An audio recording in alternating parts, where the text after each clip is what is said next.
Hello दोस्तों, कैसे हैं आप सब। आज हम इस वीडियो में आपके साथ डिस्कस करेंगे प्लाज्मा आर्क वेल्डिंग और टिग वेल्डिंग के बीच में क्या डिफरेंस होते हैं। प्लाज्मा आर्क वेल्डिंग और टिग वेल्डिंग ये दोनों आर्क वेल्डिंग प्रोसेसेस हैं। तो अब बात करते हैं कि ये दोनों प्रोसेसेस एक दूसरे से कैसे अलग हैं। तो उसके लिए हमने कुछ फैक्टर्स को कंसीडर किया है, उसके आधार पर आपको बताएंगे कैसे TIG welding plasma arc welding से अलग है। सबसे पहले है इन्वेंशन। टिग वेल्डिंग को वर्ष 1942 में रसेल मेरेडिथ ने इसको इन्वेंट किया था और इस वेल्डिंग को अमेरिकन वेल्डिंग सोसाइटी ने एक नया नाम दिया, गैस टंगस्टन आर्क वेल्डिंग। और प्लाज्मा आर्क वेल्डिंग को टिग वेल्डिंग का एडवांस वर्जन कहा जाता है। तो प्लाज्मा आर्क वेल्डिंग की इन्वेंशन वर्ष 1953 में रॉबर्ट एम गेज ने इसको इन्वेंट किया था। तो बात करते हैं नेक्स्ट फैक्टर वेल्डिंग इक्विपमेंट की। टिग वेल्डिंग को जब करते हैं तो उस समय जो हमें वेल्डिंग इक्विपमेंट चाहिए वो ज़्यादा एक्सपेंसिव नहीं होते, वो लेस कॉस्टली होते हैं। लेकिन प्लाज्मा आर्क वेल्डिंग में प्रयोग होने वाले वेल्डिंग इक्विपमेंट ज़्यादा एक्सपेंसिव होते हैं और कॉम्प्लेक्स होते हैं, और इसमें जो टॉर्च मेंटेनेंस है वो क्रिटिकल रहती है। उसके बाद है electrode. Tungsten inert gas welding और प्लाज्मा आर्क वेल्डिंग में जो इलेक्ट्रोड हम यूज़ करते हैं वो नॉन कंज्यूमेबल इलेक्ट्रोड का हम यूज़ करते हैं। जो अगर आप देखें यहाँ पर ये टंगस्टन इलेक्ट्रोड है जो नॉन कंज्यूमेबल है, और यहाँ पर भी ये जो इलेक्ट्रोड है ये भी टंगस्टन की बनी हुई है। तो जो इलेक्ट्रोड होती है वो टंगस्टन या फिर टंगस्टन अलॉय की बनी होती है, क्योंकि जो टंगस्टन का जो मेल्टिंग टेम्परेचर होता है वो 3422 डिग्री सेल्सियस होता है सभी प्योर मेटल्स के बीच में। तो इसलिए इसको हम जो टंगस्टन का बनाते हैं। और टंगस्टन इलेक्ट्रोड पर जिरकोनियम ऑक्साइड की भी कोटिंग की जाती है ताकि जो करंट कैपेसिटी है उसको इंक्रीज किया जा सके, और साथ में जो आर्क स्टेबिलिटी हो या फिर आर्क की जो स्टार्टिंग है वो इम्प्रूव हो जाती है और इलेक्ट्रोड की लाइफ भी बढ़ जाती है। उसके बाद है फिलर मटेरियल। जो फिलर मटेरियल है इसको हम वेल्डिंग रोड भी कहते हैं, और इसका मेन फंक्शन ये होता है कि हमें कुछ अलग से फिलर मेटल का, जब वेल्डिंग जॉइंट में कोई फिलर मेटल जब इंसर्ट करना है तो फिलर रोड का यूज़ करते हैं। जो फिलर रोड अगर आप देखें, ये फिलर रोड है, आपको इस डायग्राम में नज़र आ रही है, जिसे हम यूज़ करते हैं टिग वेल्डिंग में। तो टिग वेल्डिंग में जो फिलर रोड हम यूज़ करते हैं उसके ऊपर कॉपर कोटिंग भी की जाती है ताकि इसको हम प्रोटेक्ट कर सकें कोरोजन से जब इसको स्टोरेज किया जाता है। और इसके अतिरिक्त जो फिलर रोड होती है प्लाज्मा आर्क वेल्डिंग में ये ऑप्शनल होती है, इसको यूज भी कर सकते हैं और नहीं भी यूज कर सकते हैं। उसके बाद है arc constructed. Tungsten inert gas welding में जो आर्क जनरेट होती है वो कंस्ट्रक्टेड नहीं होती, और जो आर्क होती है वो कोनिकल आर्क इसमें बनती है, और इसमें जो हीटेड एरिया होता है वो वेरीज करता है इलेक्ट्रोड और वर्कपीस के डिस्टेंस के बीच में, वो उस पर वो वेरी करता है। तो कह सकते हैं कि जो टंगस्टन इनर्ट गैस वेल्डिंग है इसमें जो हमें वर्कपीस पर वाइड हीट पैटर्न हमें मिलता है, जबकि जो प्लाज्मा आर्क वेल्डिंग है इसमें जो आर्क होती है वो कंस्ट्रक्टेड आर्क होती है, क्योंकि वो एक नोजल के ओरिफिस से आती है जिसके कारण वो कंस्ट्रक्टेड होती है, कोलिमेटेड होती है, फोक्स्ड होती है, और यहाँ जो आर्क हमें मिलती है वो सिलेंड्रिकल होती है। और इसमें जो हीटेड जो एरिया है उसमें बहुत कम चेंज आता है। उसके बाद है arc temperature. Plasma arc welding की अगर मैं बात करता हूँ तो इसमें जो आर्क टेम्परेचर है वो तकरीबन 28,000 डिग्री सेल्सियस तक आप इसमें प्राप्त कर सकते हैं। लेकिन जो टंगस्टन इनर्ट गैस वेल्डिंग है इसमें जो टेम्परेचर होता है वो 3,000 डिग्री सेल्सियस से ज़्यादा होता है। उसके बाद है पेनिट्रेशन। जो पेनिट्रेशन होता है टंगस्टन इनर्ट गैस वेल्डिंग के केस में, इसमें ज़्यादा डीप पेनिट्रेशन नहीं होता, लेकिन प्लाज्मा आर्क वेल्डिंग में जो पेनिट्रेशन है वो डीप भी होता है और साथ में नैरो भी होता है। और इसमें जो हमें मैक्सिमम जो डेप्थ मिलती है वो 12 से 18 mm तक हो सकती है, और वो डिपेंड करता है मटेरियल पर। उसके बाद है मेटल डिपोजिशन रेट। जो मेटल डिपोजिशन रेट होता है टिग वेल्डिंग के केस में वो ज़्यादा फास्ट नहीं होता, लेकिन प्लाज्मा आर्क वेल्डिंग में मेटल डिपोजिशन जो रेट होता है वो फास्ट होता है। उसके बाद है एनर्जी कंसंट्रेशन।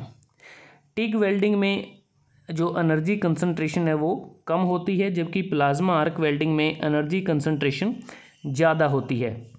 उसके बाद है नोजल ओरिफिस। अगर हम देखें यहाँ पर सीधा हमारे पास टिग वेल्डिंग में टंगस्टन इलेक्ट्रोड होती है, तो अलग से इसमें नोजल आपको नज़र नहीं आएगी, तो इसमें हमें नोजल ओरिफिस को रिप्लेसमेंट की ज़रूरत नहीं पड़ती। लेकिन प्लाज्मा आर्क वेल्डिंग में हमें नोजल ओरिफिस को कुछ टाइम बाद इसको रिप्लेस करना ज़रूरी हो जाता है। उसके बाद है सील्डिंग गैस। अगर हम देखें टिग वेल्डिंग में यहाँ पर ये जो कॉन्टैक्ट ट्यूब है, कॉन्टैक्ट ट्यूब में यहाँ पर अगर देखें ये सील्डिंग गैस हमें मिल रही है। जो सील्डिंग गैस है वो कवर करती है, जो वेल्ड पूल होता है उसको ये कवर करती है। सील्डिंग गैस का काम होता है कि जो वेल्डेड जो एरिया है उसको एटमॉस्फेरिक गैसेस से उसको प्रोटेक्ट करना है, जैसे एटमॉस्फेरिक गैसेस ऑक्सीजन से उसको प्रोटेक्ट करना है। क्योंकि अगर ऐसा नहीं करेंगे तो जो वेल्डिंग ज्वाइंट होता है उसमें डिफेक्ट आ जाते हैं, जैसे पोरोसिटी नामक डिफेक्ट उसमें आ जाता है। तो टिग वेल्डिंग में argon, helium, argon plus helium, ये कुछ जो सील्डिंग गैसेज हैं इनका प्रयोग किया जाता है। और जो सील्डिंग गैस की जो सिलेक्शन है वो डिपेंड करती है कि किस टाइप के मटेरियल को हमें वेल्ड करना है, ज्वाइंट का डिज़ाइन क्या होता है, या फिर वेल्डिंग की जो अपीयरेंस क्या रहेगी, फाइनल वेल्डिंग अपीयरेंस क्या होगी। अगर हम प्लाज्मा आर्क वेल्डिंग की बात करें, इसमें अगर आप देखें तो यहाँ पर जो इलेक्ट्रोड है, इलेक्ट्रोड के साथ में अगर आप देखें यहाँ पर जो ओरिफिस गैसेज आती हैं, ओरिफिस गैसेज के बाद यहाँ पर ये अलग से इसमें जो वाटर कूल्ड टॉर्च बॉडी होती है, और उसके बाद यहाँ पर सील्डिंग गैसेज होती हैं।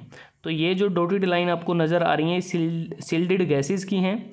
जो सील्डेड गैसेज होती हैं प्लाज्मा आर्क वेल्डिंग में, वो आर्गन हो सकती है, हीलियम हो सकती है, आर्गन प्लस हाइड्रोजन हो सकता है, आर्गन हीलियम हो सकता है। और अगर हम बात करें आर्गन को ज़्यादातर इसमें यूज़ किया जाता है। आर्गन प्लस हाइड्रोजन जो गैस मिक्सचर है वो हमें ज़्यादा हीट एनर्जी सप्लाई करता है आर्गन के कंपैरिजन में। और आर्गन प्लस हाइड्रोजन को हम मेनली इसमें यूज़ करते हैं जब हमें निकल base alloy, copper base alloy या स्टेनलेस स्टील की वेल्डिंग करनी होती है, और इस केस में भी आर्गन को ज़्यादातर यूज़ किया जाता है। उसके बाद आता है हार्ड ब्रिटल मटेरियल कटिंग। जो टिग वेल्डिंग होता है, इस वेल्डिंग के द्वारा हम कटिंग नहीं कर सकते हार्ड ब्रिटल मटेरियल की, लेकिन प्लाज्मा आर्क वेल्डिंग में जो हार्ड और ब्रिटल मटेरियल हैं उनकी कटिंग करना संभव होता है। उसके बाद है स्किल्ड ऑपरेटर। टिग वेल्डिंग में हमें स्किल्ड ऑपरेटर की ज़रूरत होती है, लेकिन अगर हम बात करें प्लाज्मा आर्क वेल्डिंग में, प्लाज्मा आर्क वेल्डिंग में हमें एक एक्सपर्ट की ज़रूरत होती है, कि ज़्यादा स्किल्ड ऑपरेटर की हमें इसमें ज़रूरत होती है। उसकी जो स्किल है टिग वेल्डिंग के ऑपरेटर से ज़्यादा स्किल होती है। उसके बाद है पावर सप्लाई। जो पावर सप्लाई की अगर हम बात करें टिग वेल्डिंग के केस में, मोस्टली इसमें हम यूज़ करते हैं DCEN, मतलब कि डायरेक्ट करंट इलेक्ट्रोड नेगेटिव होता है जब हम वेल्डिंग करते हैं स्टील, निकल या टाइटेनियम की। और जब हम ऑटोमेटिक टिग वेल्डिंग करते हैं तो उस केस में एल्यूमिनियम और मैग्नीशियम की वेल्डिंग की जा सकती है। लेकिन जब हम बात करें जो पावर सप्लाई की बात करते हैं, टिग वेल्डिंग में डायरेक्ट करंट इलेक्ट्रोड पॉजिटिव उसको बहुत कम यूज़ किया जाता है, क्योंकि उसका तभी यूज़ करते हैं जब सैलो वेल्ड करने होते हैं, क्योंकि उस समय हमें बेस मटेरियल पर कम हीट की ज़रूरत होती है। और अल्टरनेटिंग करंट से भी वेल्डिंग की जाती है जब हम एल्यूमिनियम और मैग्नीशियम की वेल्डिंग करते हैं, तो AC का यूज किया जाता है। उसके बाद अगर हम प्लाज्मा आर्क की वेल्डिंग की बात करें, तो प्लाज्मा आर्क वेल्डिंग में भी हम यूज़ करते हैं डायरेक्ट करंट इलेक्ट्रोड नेगेटिव का नॉर्मली प्रयोग किया जाता है, DC का। और जब हमें वेल्डिंग करनी होती है एल्यूमिनियम की, तो एल्यूमिनियम के केस में जो पोलैरिटी है वो रिवर्स हो जाती है। एल्यूमिनियम के केस में क्या होता है, हम DCEP का प्रयोग करते हैं, मतलब डायरेक्ट करंट इलेक्ट्रोड पॉजिटिव होता है और वर्कपीस नेगेटिव होता है। तो मेनली DC से काम चल जाता है प्लाज्मा में, और ज़्यादातर टिक को AC पे करते हैं और DC पे भी इसको किया जा सकता है। उसके बाद है वेल्ड क्वालिटी। जो वेल्डिंग ज्वाइंट हमें मिलता है उसकी जो वेल्ड क्वालिटी होती है वो हाई वेल्ड क्वालिटी होती है टंगस्टन के केस में, टिक के केस में। लेकिन अगर प्लाज्मा आर्क वेल्डिंग की बात करें, इस दौरान जो हमें वेल्ड क्वालिटी मिलती है वो टिक के कंपैरिजन में उससे बहुत बढ़िया मिलती है, क्योंकि इस केस में क्या होता है कि हम एक नोजल के ओरिफिस से एक फोक्स इलेक्ट्रिक आर्क को डायरेक्ट करते हैं वर्क पीस के ऊपर। उसके बाद है प्रोसेस कंट्रोल, कि जो टिग वेल्डिंग होती है इस पे अगर हम बात करें प्लाज्मा आर्क वेल्डिंग के कंपैरिजन में कम कंट्रोल होता है, लेकिन प्लाज्मा आर्क वेल्डिंग पर हमारा ज़्यादा कंट्रोल रहता है टिग के मुकाबले। उसके बाद है टॉर्च, कि जो टिग वेल्डिंग में टॉर्च हम यूज़ करते हैं उसको हम वेल्डिंग टॉर्च कहते हैं, और वो जो वेल्डिंग टॉर्च होती है उसके अंदर ही एक नॉन कंज्यूमेबल इलेक्ट्रोड होती है। अगर आप इस डायग्राम को देखें तो ये हमारी वेल्डिंग टॉर्च है जिसे हम यूज़ करते हैं टिग वेल्डिंग में। और इसके साथ में अगर आप ये वायर देखें, ये जो ट्यूब है इसके साथ ही शील्डिंग गैस आती है। अगर हम बात करें प्लाज्मा आर्क वेल्डिंग की तो इसमें प्लाज्मा टॉर्च का प्रयोग किया जाता है, जो आपको डायग्राम में नज़र आ रही है। प्लाज्मा टॉर्च दो प्रकार की होती है, एक ट्रांसफर्ड आर्क टाइप होती है, दूसरी नॉन ट्रांसफर्ड आर्क टाइप होती है।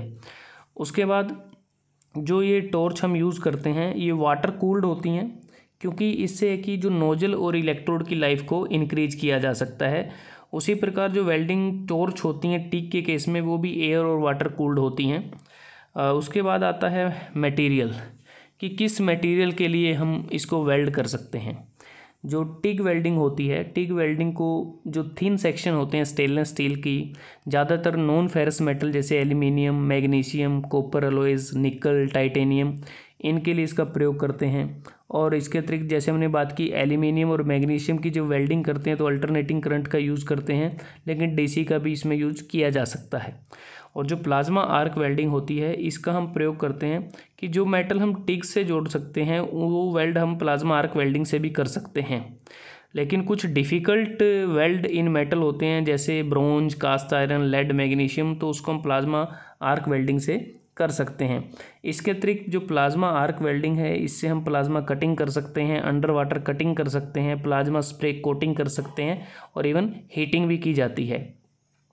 तो उसके बाद अगर हम बात करें कि ये दोनों प्रोसेसेस हैं ये किस प्रकार से इनको किया जा सकता है, कि जो टिग वेल्डिंग होती है इसको आप मैनुअली भी कर सकते हैं और इसको ऑटोमेटिक भी किया जा सकता है। उसी प्रकार प्लाज्मा आर्क जो वेल्डिंग है इसको हम हैंड ऑपरेटेड भी कर सकते हैं, और जो इसको मैकेनाइज्ड भी किया जा सकता है, मतलब कि ऑटोमेटेड भी इसको किया जा सकता है।